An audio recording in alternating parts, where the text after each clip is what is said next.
श्री श्री दुर्गा सप्तशती 10वां अध्याय शुंभ वध ध्यानम।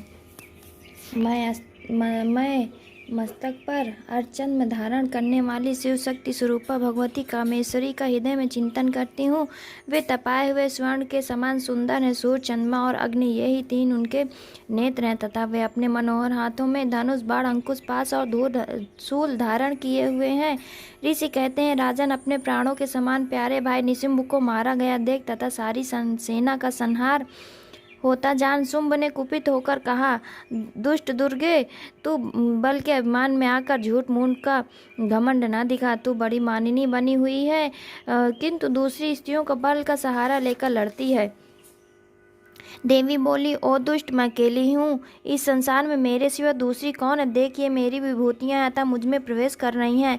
तदंतर ब्राह्मणी आदि समस्त देवी अंबिका देवी के शरीर में लीन हो गई। उस समय केवल अंबिका देवी ही रह गई। देवी बोली, मैं अपनी ऐश्वर्य शक्ति से अनेक रूपों में यहाँ उपस्थित हुई थी। उन सब रूपों को मैंने समेट लिया। अब अकेली युद्ध में खड़ी हूँ, तुम भी स्थिर हो जाओ। ऋषि कहते, तदंतर देवी और शुंभ दोनों में सब देवताओं तथा दानवों के देखते देखते भयंकर युद्ध छिड़ गया। बाणों की वर्षा तथा तीखे शस्त्रों एवं दारुण अस्त्रों के प्रहार के कारण उन दोनों का युद्ध सब लोगों के लिए बड़ा भयानक प्रतीत हुआ। उस समय अंबिका देवी ने जो सैकड़ों दिव्य छोड़े, उन्हें दैत्यराज शुंभ ने उनके निवारण अस्त्रों द्वारा काट डाला। इस प्रकार शुंभ ने भी जो दिव्य चलाए, उन्हें परमेश्वरी ने भयंकर हुंकार शब्द के उच्चारण आदि द्वारा खिलवाड़ में ही नष्ट कर दिया। तब उस मासुर ने सैकड़ों बाणों से देवी को आच्छादित कर दिया। ये देख क्रोध में भरी हुई उन देवी ने भी बाण मारकर उसका धनुष काट डाला। धनुष कट जाने पर फिर दैत्यराज ने शक्ति हाथ में ली, किंतु देवी ने चक्र से उसके हाथ की शक्ति को भी काट गिराया। तत्पश्चात दैत्यों के स्वामी शुंभ ने 100 चांद वाली चमकती हुई ढाल और तलवार हाथ में ले उस समय देवी पर धावा किया। उसके आते ही चंडिका ने अपने धनुष से छोड़े हुए तीखे बाणों के द्वारा उसकी सूर्य किरणों के समान उज्ज्वल ढाल और तलवार को तुरंत काट दिया। फिर उस दैत्य के घोड़े और सारथी मारे गए। धनुष तो पहले ही कट चुका था। अब उसने अंबिका को मारने के लिए उद्यत हो भयंकर मुग्दर हाथ में लिया। उसे आते देख देवी ने तीक्ष्ण बाणों द्वारा उसका मुग्दर भी काट डाला। इस पर वो असुर मुक्का तान कर बड़े वेग से देवी की ओर झपटा। उस दैत्यराज ने देवी की छाती में एक मुक्का मारा। तब उन देवी ने भी उसकी छाती में एक चांटा जड़ दिया।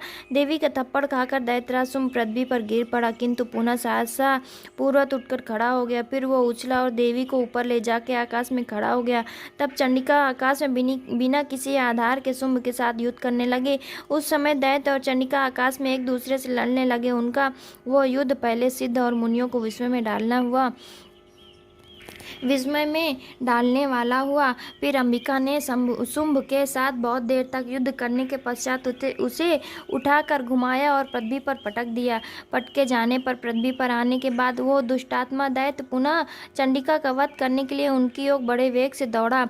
तब समस्त दैत्यों के राजा शुंभ को अपनी ओर आते देख देवी ने त्रिशूल से उसकी छाती छेद कर उसे पृथ्वी पर गिरा दिया। देवी की शूल के धार से घायल हो जाने पर उसके प्राण पर खेड़ू उड़ गए। वो समुद्रों, द्वीपों तथा पर्वतों सहित समूची पृथ्वी को कांपता हुआ भूमि पर गिर पड़ा। तदंतर उस दुरात्मा के मारे जाने पर संपूर्ण जगत प्रसन्न एवं पूर्ण स्वस्थ हो गया तथा आकाश स्वच्छ दिखाई देने लगा। पहले जो उल्कापात मेघ तथा उल्कापात होते थे, वे सब शांत हो गए तथा उस दैत्य के मारे जाने से नदियाँ भी ठीक मार्ग से बहने लगी। उस समय शुंभ के मृत्यु के बाद संपूर्ण देवताओं का हृदय हर्ष से भर गया और गंधर्व गण मधुर गीत गाने लगे। दूसरे गंधर्व बाजे बजाने लगे और अप्सराएं नाचने लगी। पवित्र वायु बहने लगी। सूर्य की प्रभा उत्तम हो गई। अग्निशाला की बुझी हुई आग अपने आप प्रज्वलित हो उठी तथा संपूर्ण दिशाओं के भयंकर सब शांत हो गए।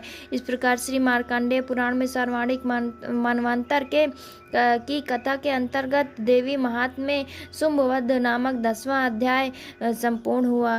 भक्तजनों, जय माता दी, जय माता दी।